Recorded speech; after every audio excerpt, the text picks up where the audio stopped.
এখানে আপনাদের উপস্থিতির জন্য আমাদের মাঝে সংবাদকর্মী উপস্থিত আছেন। আমি এই পর্যায়ে স্যারকে একটা সংক্ষিপ্ত বক্তব্য দেওয়ার জন্য অনুরোধ জানাবো। আমার ফ্যামিলির দরকার, আমার পাড়া প্রতিবেশীর দরকার, আমার বাচ্চাদের, আমার এলাকা, আমার সমাজের, আমার রাষ্ট্রের প্রতিটা ক্ষেত্রে কিন্তু বিশ্ব স্বাস্থ্য সংস্থা গঠিত হয়েছিল এবং সেই থেকেই বিশ্ব স্বাস্থ্য দিবস হিসেবে পালিত হয়ে আসছে। তার জন্য যা দরকার তার চেয়ে কমও না করি, বেশিও না করি, একটা যুক্তিসঙ্গত চিন্তার মাধ্যমে যেন আমরা সিদ্ধান্তে উপস্থিত হই।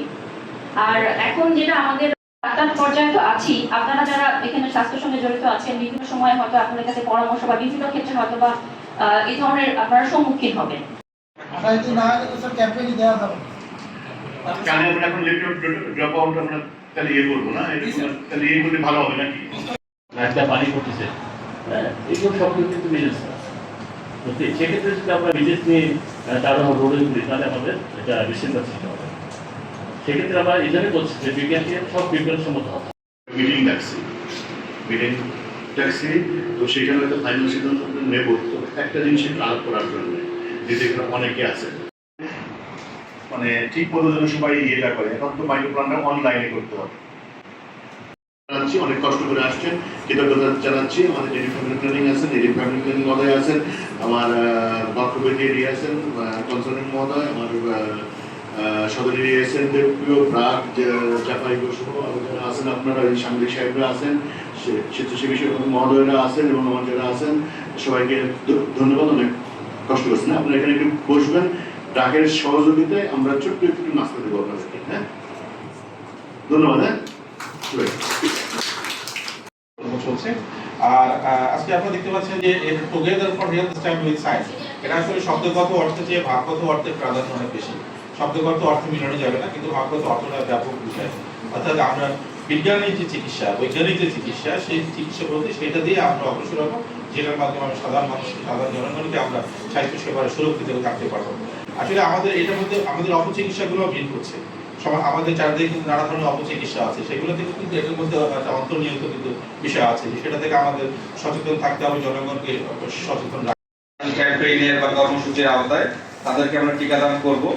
এখান থেকে আমরা স্বাস্থ্য দিবসে একটি শিক্ষা নিই, বিভিন্ন কারণবশত আমাদের স্বাস্থ্যের যে এলোমেলো অবস্থা তৈরি হয় সেটা আমাদেরকে আবার সংশোধন করতে হয়।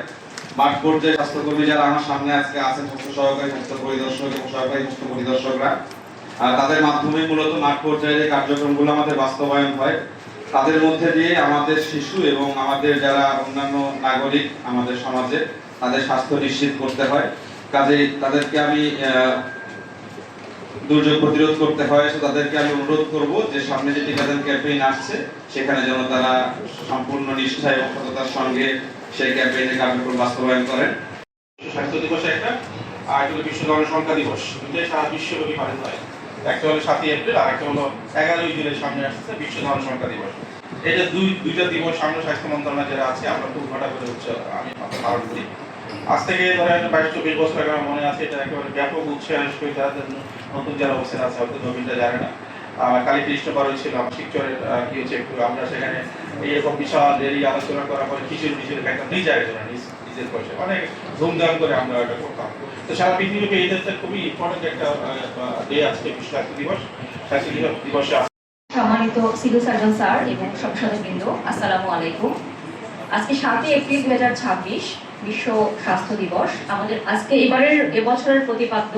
আমরা এখানে মোটামুটি যারা আছি আর স্বাস্থ্য সেবার বিজ্ঞান কথাটা তো নতুন কিছু না, চিকিৎসা বলাই হয় চিকিৎসা বিজ্ঞান। তো প্রতি ক্ষেত্রে আমাদের বিজ্ঞান চিকিৎসার সঙ্গে জড়িত। তো তারপরেও যখন একটা প্রতিপাদ্য কোনো বছরে বিশেষভাবে বলে দেওয়া হয়, তার মানে বিষয়টার উপর জোর দেওয়া হয়। তো আমার অবস্থান থেকে আমি যেটা মনে করি যে আমরা সবাই কাজ করছি স্বাস্থ্য সেবায়, তারপরও যারা আমাদের প্রতিটা কাজ বিজ্ঞানসম্মত হয়। তার মানে হচ্ছে যখন আমরা কোনো রোগী বা কোনো একটা ভ্যাকসিন রিলেটেড বা যে কোনো কিছু কাজে যখন আমরা থাকবো, আমাদের চিন্তাটা যেন বিজ্ঞানসম্মত হয়, যেন যুক্তিসঙ্গত হয়, যেন আমরা দরকারের কমও কিছু না করি, আবার দরকারের বেশিও কিছু না করি, বিজ্ঞানসম্মত। আমাদের চিকিৎসায় যেমন আমরা একটা কথা বলি যে আন্ডার ট্রিটমেন্ট বা ওভার ট্রিটমেন্ট, এই জিনিস দুটাই ক্ষতিকর আসলে পেশেন্টের জন্য। প্রতি বছর প্রতি বছর হয়ে আসছে। তো এবারে ডাক্তারি যে ঘটনা বাংলাদেশের সংকটব্যাধি বিজয় সরকার দেখা দিয়েছে। যে স্লোগানটা আমাদের মাঝে এসছে যে স্বাস্থ্যসেবা বিজ্ঞান সুরক্ষিত সফলতা। মানে আমরা এখান থেকে বুঝতে পারছি যে বিজ্ঞানটা জীবনের সাথে তুলে ধরতে হবে, জীবনের সাথে বহন করতে হবে, তাহলে আমরা সুরক্ষা পাবো। এরকম যে আমরা প্রত্যেক ক্ষেত্রে বিজ্ঞানকে যদি আমরা ধরে রাখতে পারি, তাহলে আমরা প্রতিরোধ করতে পারি, তাহলে আমরা ভালো থাকবো, আমাদের প্রাণ আমাদের স্বাস্থ্য সুরক্ষা। যেমন আমরা যদি এই যে এখন প্রাদুর্ভাব দেখা দিয়েছে, আমরা যদি আইসোলেশনটা করি, আমরা যদি বিজ্ঞান ভিত্তিকে না আনে এটা অযথা একটা রিমার্ক করে ভয় ভিত্তির মধ্যে পড়ে যায়, সেটা না করে আমরা নিশ্চিতভাবে আমরা যদি এগুলোকে গঠন করতে পারি, তাহলে আমরা আমার সবার ভাষা পাবো। তো জ্বর